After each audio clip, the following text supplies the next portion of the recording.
Welcome to V3 news. లక్ష్యం సమాజేతం. నేను మహేష్. ముందుగా వార్తలను ముఖ్యాంశాలు.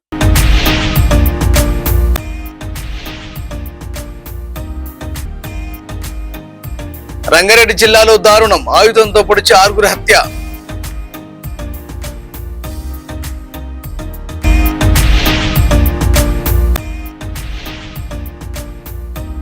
హైడ్రా చర్యలకు వ్యతిరేకంగా మూసీ బాధితుల నిరసన. ఇల్లు కూల్చొద్దంటూ ప్రభుత్వానికి విజ్ఞప్తి.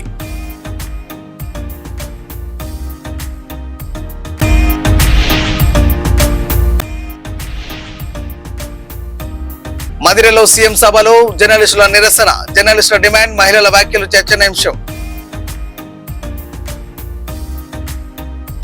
ఇక డీటెయిల్ చూస్తే రంగారెడ్డి జిల్లా షాబాద్ మండలం దైవాలగూడలో దారుణం చోటు చేసుకుంది. పోక్సో కేసులో జైలుకు వెళ్లి వచ్చిన రాజ్ కుమార్ అనే వ్యక్తి 6గురిని బలి తీసుకున్నాడు. పదునైన ఆయుధంతో మొదట తనపై పోక్సో కేసు పెట్టిన మైనర్ బాలిక, ఆమె తల్లి లక్ష్మి, అమ్మమ్మ రుక్కమ్మలను కిరాతకంగా హతమార్చాడు. అనంతరం తన భార్య సరిత, 2 కుమారులు పరీక్షిత్, రుద్రవంశలపై కూడా విచక్షణారహితంగా దాడి చేసి ప్రాణాలు తీశాడు.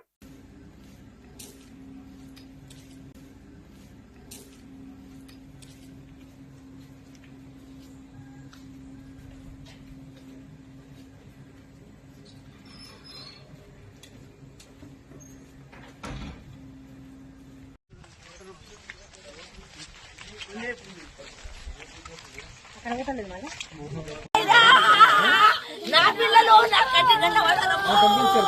అమ్మా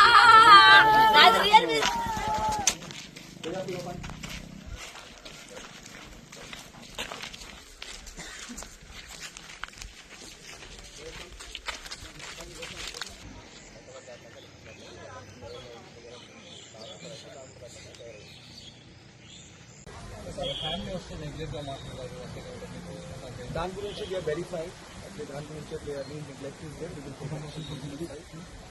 ఎగ్జామిన్ చేస్తున్నాము. ఇది పాత ఫైల్ కూడా చూసాము. Investigation is almost complete in that. But ఈ ఫ్యామిలీ వాళ్ళు డెఫినెట్లీ దే ఆర్ అలెజింగ్ దీని పైన కూడా కొన్ని కంప్లైంట్స్ రేజ్ చేస్తున్నారు. We are examining that. యాంటిసిపేటరీ వచ్చిన తర్వాత పోలీస్ స్టేషన్ వచ్చారు సార్. యాంటిసిపేటరీ తీసుకున్నాక కండిషన్ పోలీస్ ఎస్ ఇది వచ్చారు. యాంటిసిపేటరీ పోయిన తర్వాత ఇది 2-3 సారి కౌన్సిలింగ్ కోసం అప్పుడు ఎట్లుండే సార్? అంటే కౌన్సిలింగ్ అప్పుడు ఆయన మైండ్ సెట్ ఎట్లుండే? కౌన్సిలింగ్ అప్పుడు ఆయన మైండ్ సెట్ మీన్స్ యాక్చువల్లీ అతనికి కొంచెం పాత రికార్డ్ అట్లా ఉంది. యాక్చువల్లీ ఫ్యామిలీ మెంబర్స్ చెప్తున్నారు కొంచెం మెంటల్ స్టేట్ స్టేబుల్గా లేదు. అతనికి గ్యాంబ్లింగ్కి కూడా అలవాటు ఉంది. దాని గురించి కొన్ని లోన్స్ ఉన్నాయి. ఇంతకు ముందు 240 లోన్స్ ఉన్నాయి. So because of that also he was mentally disturbed. మాకు రాత్రి షాబాద్ మండల్లో ఇక్కడ లోకల్ షాబాద్ రూట్లో మరియు ఇక్కడ నుంచి 6 కిలోమీటర్స్ దేవలగూడ నాగర్కుంట విలేజ్లో ఈ 2 ప్లేసెస్లో ముగ్గురు హత్య జరిగింది.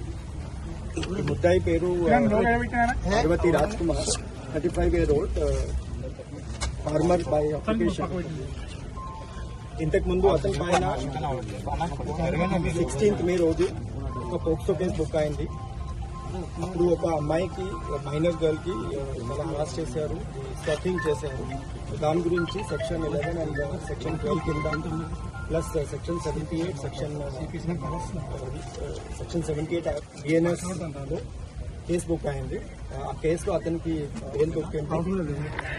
ఇప్పుడు 2 నెలల నుంచి ఈ మనిషి వాళ్ళకి నేటివ్ విలేజ్ దేవులగూడ హామ్లెట్ నాగర్కుంట విలేజ్ లో ఉన్నారు. అక్కడ అతనికి భార్య మరియు 2 పిల్లలు, కొడుకు, అక్కడ ఫ్యామిలీ కలిపి అక్కడ ఉన్నారు. ఈ అమ్మాయికి ఫ్యామిలీ ఇక్కడ లోకల్ షాబాద్ లో ఉన్నారు.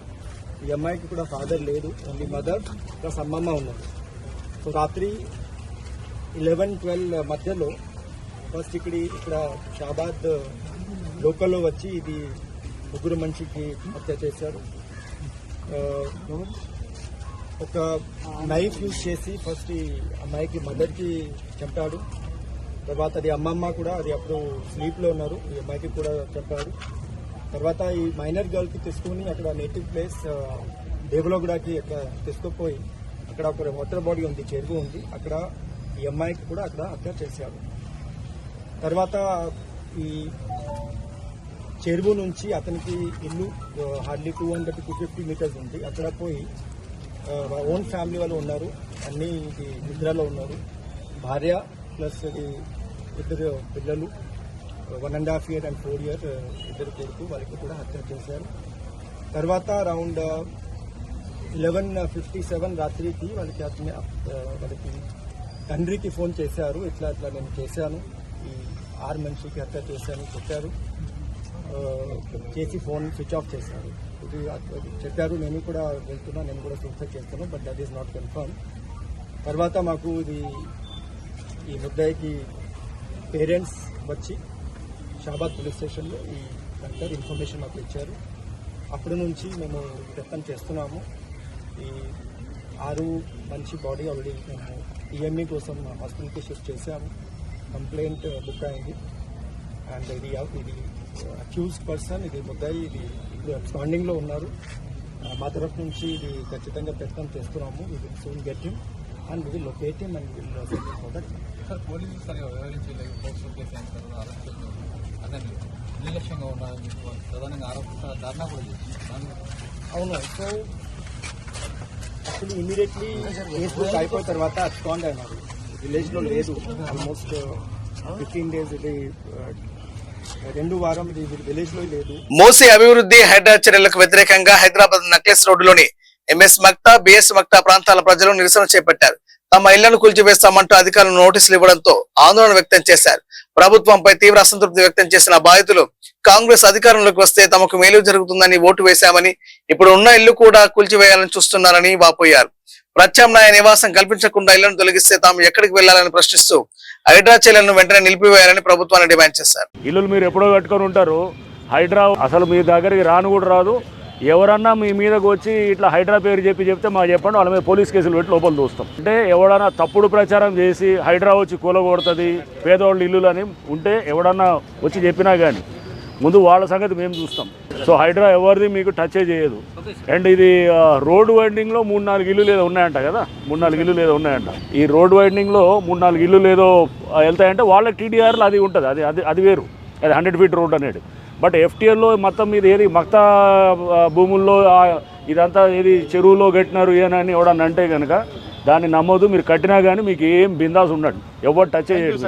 అది మీ ఇల్లు ఎవడు ఇంత కూడా టచ్ చేసి ఉంటే ఎవడన్నా మీ దాని మీదకి వస్తే మాకు చెప్పండి, వాళ్ళ సంగతి ఏందో మేము చూస్తాం అన్నమాట. అర్థమైందా? అందుకోసం చెప్పాడు మీకు ఏమంటే ఇప్పుడు అందరు మా నెత్తిన పెట్టి మొత్తం అందరూ ఇటువంటి కలుస్తున్నారు అనమాట. అది మమ్మల్ని బద్నాం చేయడానికి జరిగేది. ఎవరు చేస్తారంటే భూ కబ్జాదారులు ఉంటారు, వాళ్ళు బద్నాం చేయాలని చూస్తారన్నమాట. వాళ్ళకి పెద్ద పెద్ద వాళ్ళ మీద పోతారు, కానీ ఎవడైతే కబ్జాలు అనుకునే వాళ్ళు చిన్న చిన్న బస్తీలోళ్ళు మీరాటోళ్ళు మీరు కట్టినా కానీ ఎఫ్టీఏలో కట్టారనుకో, మీ ఇల్లు చెరువులో కట్టినారు కూడా మిమ్మల్ని ముట్టమన్నమాట. మిమ్మల్ని ముట్టం ఎప్పుడో కట్టి ఉంటారు అదంతా. దాన్ని ఇప్పుడు ఏం చేస్తారు, ఏముండదు. మనం అదే అందుకని చెప్పాడు, దాని అసలు ముట్టం ఎవడన్నా వచ్చి హైదరాబాద్ చేస్తే మాకు చెప్పండి, వాళ్ళ మీద కేసులు పెడదాం అనమాట. ఎందుకంటే ఈరోజు ఏదో ఇక్కడ ర్యాలీ చేసి ఏది హైడ్రా ఏది హైడ్రాని బంద్ చేయాలి, పేదోళ్ళ మీదకి వస్తుంది, ఇదే చెప్తున్నా. बात करो ना. अभी 20% यहाँ के लोगों को बुलाए, 50% वहाँ के लोगों को बुलाए, बुला के यहाँ हंगामा करे. उसके बाद बोलते क्या बोले हंगामा का मतलब क्या करे? मैं नहीं था, पूरा प्लेकार्ड्स पूरा रख के हाइड्रा को बैन करना, वो करना, ये करना बोल के बोले. हाँ, क्यों बोले ऐसा? वो क्या है कि सब लोगों को मालूम है, हमको तो पता नहीं. एमएस मक्ते के ऊपर इफेक्ट पड़ता है इसके लिए. एमएस मक्ते पे वही बोल रहा हूँ ना मैं. एमएस मक्ते पे नहीं आता हाइड्रा, एफटीएल में रहे तो भी नहीं आते. मैं बोल रहा हूँ ना, साफ आप इतना साफ बता रहा हूँ आपको. 80 साल होगा सब मक्ते में. मैं అదే చెప్పాడు ఇక్కడనే ఉంటున్నాం. మరి ఏంది అసలు ఈ రోజు కూలగొడతామంటున్నారు? ఎంఎస్ బిఎస్ మక్తకి నోటీస్ వచ్చిందంట. బిఎస్ మక్తకి నోటీస్ వస్తే రేపు మా మక్తకి కూడా వస్తుంది ఎంఎస్ మక్తకి. వాళ్ళకి సపోర్ట్ చేయాలా, మేము కూడా వాళ్ళకి సపోర్ట్ ఇవ్వాలా. ఇదే అటాక్ ఉంది, ఇల్లు కొలగొడతారు. ఎందుకు కొలగొడతారు? ఈయన ఇచ్చిండు, ఈయన కొని ఇచ్చిండు ఇల్లు. మేము బీదల్లో ఎట్లా బతుకుతున్నాం మాకు తెలుసు. మాకు తినడానికి అన్నం లేవు, కూడ లేదు, ఎట్లా పని చేసుకోవాలా, బతుకోవాలా మేము. వాళ్ళ ఇల్లు కొలగొడితే ఎలా పోవాలా మేము? రేవంత్ రెడ్డి పేదల ప్రభుత్వం, ఏం లేదు, ఏం కొట్టేశాడు కాదు, ఏం లేదు. పింఛన్ పెంచుతాడు అన్నాడు. 3 సంవత్సరం పింఛన్ కూడా పెంచలే మళ్ళా ఇది ఇల్లు కూడా కొడతాడు. ఏడికి పోవాలా మేము? మీ అదే ఇల్లు ఇప్పుడు చేస్తే మీకు ఎక్కడన్నా ఇంకా ఇండ్లు ఇట్లా ఉన్నాయి? ఏముంది, ఏడ ఉంది? ఏడ ఉంటే ఈడ ఎందుకు ఉంటాం మేము? 50 గ్యాస్ ఉంది మా జమీను. ఎట్లా ఏడకు మేము పుట్టి పెరిగినాం ఇదే ఏరియాలో. ముందు బిఎస్ మక్తాలో ఉండే, మళ్ళా మేము ఎంఎస్ మక్తాలో ఉన్నాం. ఎంఎస్ మక్తాలనే పుట్టి పెరిగిన. మేమందరం 8 మంది అక్క చెల్లెళ్ళకి మాకు తల్లిదండ్రుల ఇళ్ళ తాతల ఇండ్లు అదే ఇచ్చిర్రు మాకు. ఒక్కొక్క రూమ్ ఇస్తే అందులోనే కష్టం చేసుకొని పిల్లలను చదివి గవర్నమెంట్ స్కూల్లో రాజ్భవన్ స్కూల్లో వేసి చదివించి ఏదో బతుకుతున్నాం. మరి ఇప్పుడు ఆ ఇల్లు తీసేస్తామని నాగే పేరేంది దేవేందర్ రెడ్డి అంటున్నాడు. రేవంత్ రెడ్డి ముఖ్యమంత్రి పేరు హేమంత్ రెడ్డి అంటున్నాడు. అట్లా అంటున్నాడు. ఏం చేయాలా? చుట్టుపక్కల ఇండ్లన్నీ ఊలగొట్టేస్తున్నాడు. ఆ భయం అయిపోయింది మాకు. ఆయన వచ్చిన కాడి నుంచి అయితే మాకు నిద్ర లేవు, నీళ్ళు లేవు. పింఛన్లు ఇస్తా అన్నాడు, పింఛన్లు ఇవ్వట్లేడు. 2000 నుంచి కేసీఆర్ అన్నాడు 3000 చేస్తా అంటే 4000 చేస్తా అని గెలిచిండు. ఏది లేదు. ఉన్న ఇల్లుకి ఒక రూమ్ కి అది ఎసరు పెడతా అంటున్నాం. ఓట్లేసి సంతోషంగా వేసిర్రు, చాలా మంది వేసిర్రు. అన్న మేము 42 ఏళ్ళ నుంచి ఇక్కడనే ఉంటున్నాం అన్న. నిన్న మొన్న వచ్చిన వాళ్ళం కాదు. గత ప్రభుత్వం ఉన్నప్పుడు ఏం చేయలేదు, ఇప్పుడు చేసింది అనేది అంటూ ఏమీ లేదు. 42 ఏళ్ల కింద కూడా చంద్రబాబు నాయుడు ఉన్న పీరియడ్ లో కూడా అప్పుడు నోటీసులు వచ్చినాయి. అప్పుడు మా అమ్మ వాళ్ళు, మా అత్త వాళ్ళు వీళ్ళందరూ కలిసి దీన్ని అడ్డుకున్నారు. కానీ ఇప్పుడు మళ్ళీ అదే చేస్తామంటే మాత్రం మేము ఊరుకునేటోళ్ళం కాదు. చంద్రబాబు నాయుడు తర్వాత మళ్ళీ రేవంత్ రెడ్డి అంతే. మధ్యలో రాజశేఖర రెడ్డి ఎవరు మాకు ఎలాంటి ఇబ్బంది లేకుండా. ఎట్లుండే కేసీఆర్ ఉన్నప్పుడు? కేసీఆర్ ఉన్నప్పుడు అయితే ప్రతి ఒక్కటి మనకి ఏమంటారు, నీళ్లు కానీ టైంకి మాకు ఎవ్రీ డే బై డే వచ్చేసి పొద్దున 5 గంటలకు నీళ్ళు వస్తుండే. ఆ టైమింగ్ కూడా మిస్ కాకపోతుండే. అలాంటిది ఇప్పుడు వాటర్ 3 రోజులకు ఒకసారి వస్తున్నది. కరెంట్ ఎప్పుడు వస్తుందో కూడా తెలియట్లేదు. ఉన్న గూడు ఇప్పుడు మనము పొద్దంతా ఒక డ్యూటీ చేసుకొని వస్తాం. డ్యూటీ చేసుకొని ఒక ఇల్లు ఉందనే కదా మనం ఇంటికి వస్తాము. అలాంటిది నువ్వు వచ్చిందాకా నీకు ఇల్లు ఉండదు అంటే ఇంకా మేము బతకడానికి దేనికి చెప్పండి ఒక మాట. మహిళల ప్రభుత్వం అంటారు, మహిళలను కోటేశ్వరులు చేస్తా అంటారు. మహిళలకు ఉన్న నీడనే తీసేస్తున్నారు మీరు. ఖమ్మం జిల్లా మధిరలో జరిగిన సీఎం రేవంత్ రెడ్డి సభలో పలు పరిణామాలు చోటు చేసుకున్నాయి. 2023 ఎన్నికల ముందు ఇచ్చిన హామీ మేరకు జర్నలిస్టులకు ఇంటి స్థలాలు కేటాయించాలని జర్నలిస్టులు నిరసన తెలిపారు. మరోవైపు సీఎం ప్రసంగం జరుగుతుండగానే కొందరు మహిళలు సభ నుంచి వెళ్లిపోవడం చర్చనీయాంశమైంది. సభా ప్రాంగణంలో ఖాళీ కుర్చీలు కనిపించగా బస్సులో జనాన్ని తరలించారంటూ ఓ మహిళ చేసిన వ్యాఖ్యలు సోషల్ మీడియాలో వైరల్ అవుతున్నాయి.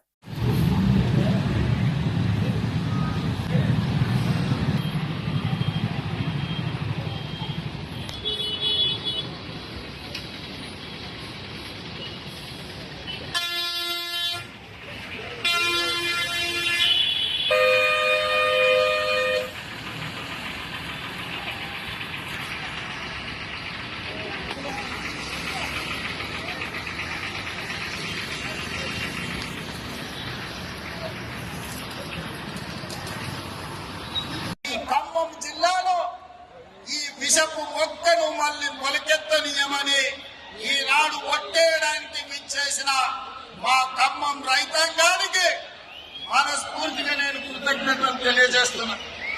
మిత్రులారా, ఇవాళ ఈ సభ ఆశాభాషలకు సంబంధించిన సభలే కాదు, భవిష్యత్ ప్రణాళికలను రచించుకునే తెలంగాణ ఏ దిశగా ఏ వైపున రాబోయే శాసనసభ ఎన్నికల్లో రామదాస్ నాయక్ గారిని, సోదరిమణి శాసనసభ్యురాలు రాగమయ్య గారిని,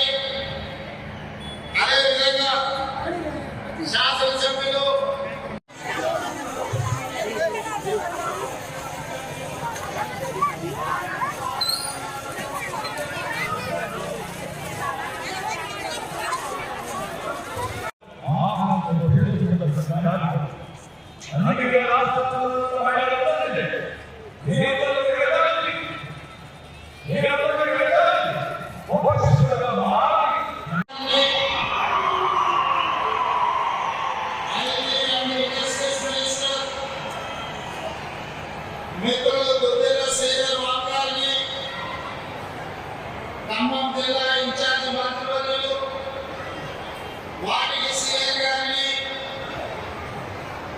ఆర్ఎండ్బి శాఖ మంత్రివర్యులు ఈ రోజు కూడా 30,000 కార్యక్రమాలు మొదలుపెట్టినటువంటి రైతు భరోసా కార్యక్రమం 9,000 కోట్ల రూపాయల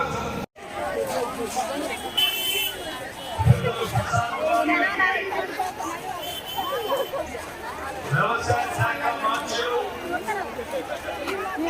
గౌరవ తుమ్మల నాగేశ్వర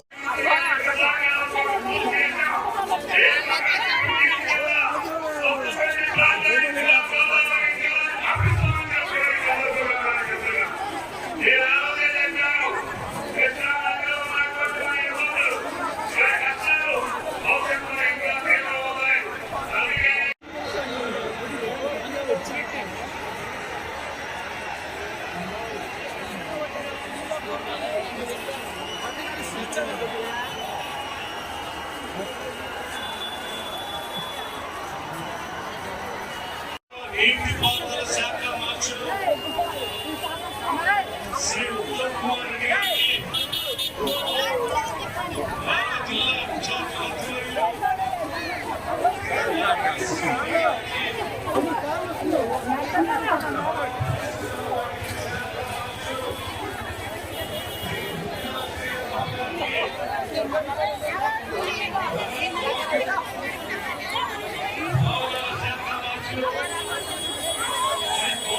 తిరుమల అల్లిపేరి నడక మార్గంలో పులి కనిపించడంతో భక్తులు ఒక్కసారిగా భయాందోళనకు గురయ్యారు.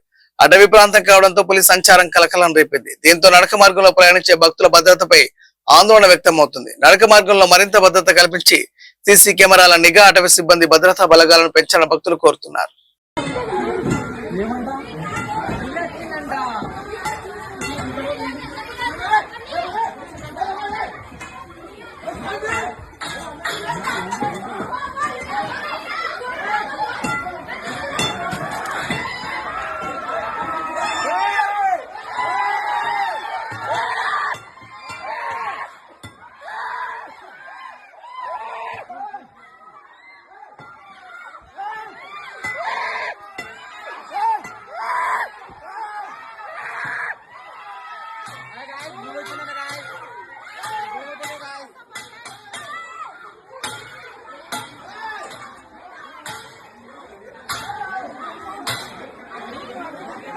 జనసేన పార్టీలో తెలంగాణకు చెందిన పలువురు ప్రముఖులు చేరారు. హైదరాబాద్ లో శుక్రవారం నిర్వహించిన కార్యక్రమంలో మాజీ vice chancellor professor D Ravinder తో పాటు వివిధ రంగాలకు చెందిన మరో 9 మంది జనసేనలో చేరారు. ఈ సందర్భంగా పార్టీ అధ్యక్షుడు ఏపీ ఉప ముఖ్యమంత్రి పవన్ కళ్యాణ్ వారికి పార్టీ కండువా కప్పి ఆహ్వానించారు.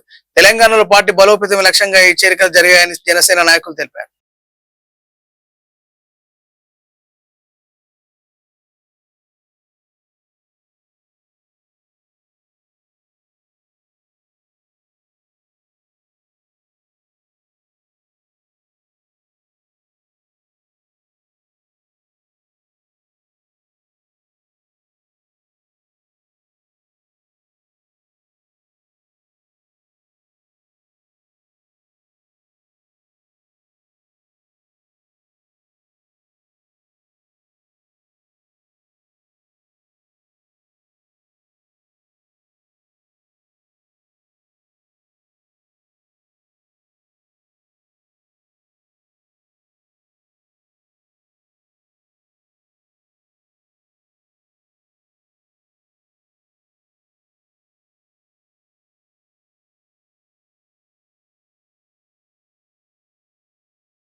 తిరుపతి జిల్లాలో డ్రగ్స్ కలకలం రేగింది. రేణిగుంట పోలీసులు డ్రగ్స్ విక్రయిస్తున్న 3 సభ్యుల ముఠాను అరెస్ట్ చేశారు. నిందితుల్లో ఒకరు బీటెక్ విద్యార్థి కాగా కాలేజీ విద్యార్థులనే లక్ష్యంగా చేసుకుని చిన్న చిన్న ప్యాకెట్లలో MDMA డ్రగ్స్ విక్రయిస్తున్నట్టు విచారణలో గుర్తించారు. నిందితుల నుంచి 3 లక్షల విలువైన 62 గ్రాముల MDMA డ్రగ్స్, 2 రాయల్ ఎన్ఫీల్డ్ బైకులు, 4 సెల్ ఫోన్లు, 2 డిజిటల్ వెయింగ్ మిషన్లు స్వాధీనం చేసుకున్నట్టు DSP శ్రీనివాస్ తెలిపారు.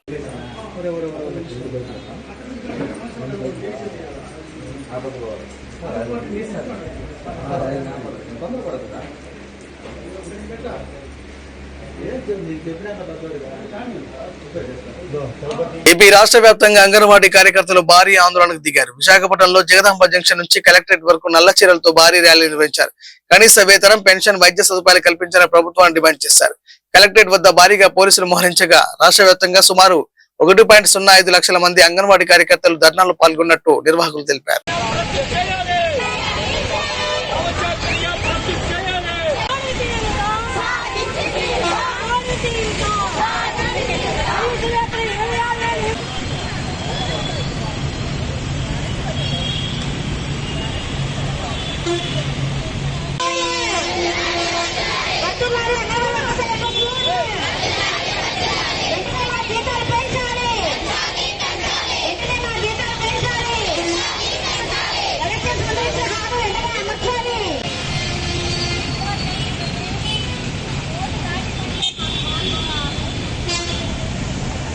తెనాలి సీఐ రాములు నాయక్ ఆయన భార్య తీవ్ర ఆరోపణలు చేశారు. తాను వివాహం చేసుకున్న తర్వాత మరో మహిళతో వివాహేతర సంబంధం పెట్టుకుని మోసం చేస్తున్నాడని, అలాగే వ్యక్తిగత వీడియోను సోషల్ మీడియాలో పెడతానంటూ వేధిస్తున్నాడని ఆరోపిస్తూ గుంటూరు జిల్లా ఎస్పీకి ఫిర్యాదు చేశారు.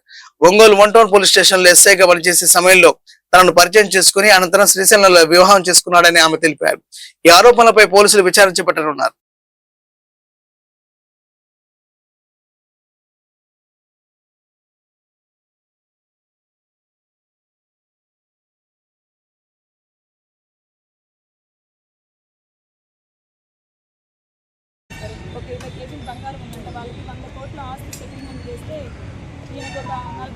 అవినీతిపై తమిళనాడు ముఖ్యమంత్రి విజయ్ ఘాటు వ్యాఖ్యలు చేశారు. ప్రభుత్వ కార్యాలయాల్లో ఎవరైనా లంచం అడిగితే లంచం ఇవ్వమని ధైర్యంగా చెప్పాలని ప్రజలకు పిలుపునిచ్చారు. లంచం ఇవ్వకుండా మీ పనులు ఎలా జరుగుతాయో, ఎవరు అడ్డుకుంటారో నేను కూడా చూస్తా అంటూ అవినీతికి పాల్పడే అధికారులకు పరోక్షంగా హెచ్చరిక చేశారు. ప్రజలు ఎలాంటి భయాందోళనకు గురి కాకుండా అవినీతిని ఎదిరించాలని, ప్రభుత్వ సేవలు పారదర్శకంగా అందడం ప్రతి పౌరుడి హక్కుని ఆయన స్పష్టం చేశారు. సీఎం విజయ్ చేసిన ఈ వ్యాఖ్యలు ప్రస్తుతం రాజకీయ సామాజిక వర్గాల్లో చర్చనీయాంశంగా మారారు. உங்ககிட்ட யாராவது லஞ்சம் ஏதாவது கேட்டாங்கன்னா கொடுக்க முடியாது சொல்லுங்க, நான் இருக்கேன் உங்களோட. அப்படியே யாராவது ஃபோர்ஸ் பண்ணாங்கன்னா இது எங்க மகன், எங்க புள்ள, எங்க அண்ணன், எங்க தம்பி, எங்க விஜய், எங்க விஜயோட ஆட்சின்னு ஸ்ட்ராங்கா சொல்லுங்க. மக்களே, நீங்க கூட இருக்கும்போது லஞ்ச ஊழல் மட்டும் இல்லை, அதிகாரத்தை வச்சு ஆட்டம் போடுற யாராக இருந்தாலும் அடங்கிடுவாங்க. இந்த பெரம்பலூர் போலீஸ் வந்து எங்களை அலர்ட் பண்ணாங்க, சரிங்க கூட்டம் கொஞ்சம் ஜாஸ்தியாக இருக்குது, லேட் ஆகிடுச்சு, வராதிங்க அப்படின்ட்டு.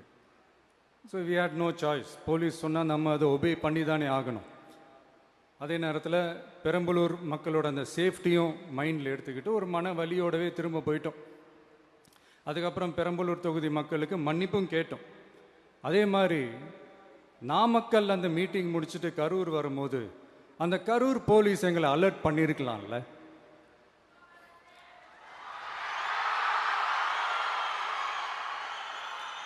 இல்லை சார், இங்கே எதிர்பார்த்ததை விட கொஞ்சம் கூட்டம் அதிகமாக இருக்குது, கண்ட்ரோல் பண்ண முடியல, வராதிங்க. அண்ட் போலீஸ் நினச்சா அவங்க அந்த மீட்டிங்கே கேன்சல் பண்ணலாம். ஏதோ தப்பாக இருக்குது, ஏதோ தப்பாக தோணுது அப்படின்னு நினச்சிட்டாலே they have all the rights to cancel the meeting. எங்ககிட்ட கேட்கணும்லாம் ஒன்றும் அவசியமே கிடையாது. ஆனால் அதையெல்லாம் எதுவுமே செய்யாமல் அந்த ஹைவேல இருந்த அந்த ஸ்பாட்டுக்கு போலீஸே எங்களை உள்ளே கூட்டிகிட்டு வந்து விட்டு அந்த நாடகம்லாம் இருக்குது பாருங்க.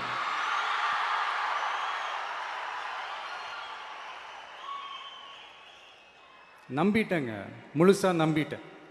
அன்னைக்கு இருந்த அந்த கரூர் போலீஸ் பேசும்போது தேங்க்ஸ்லாம் சொன்னேன் அவங்களுக்கு. எனக்கு தெரியாது இப்படி ஒரு நாடகம் நடக்கும்.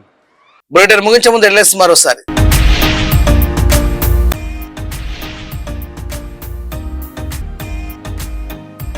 రంగారెడ్డి జిల్లాలో దారుణం, ఆయుధంతో పొడిచి 6 హత్య.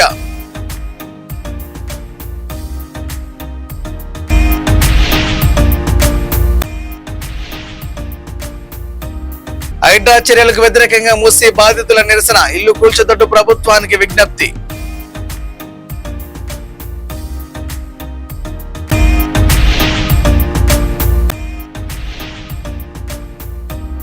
మదిరలో సీఎం సభలో జర్నలిస్టుల నిరసన, జర్నలిస్టుల డిమాండ్, మహిళల వ్యాఖ్యలు చర్చనీయాంశం.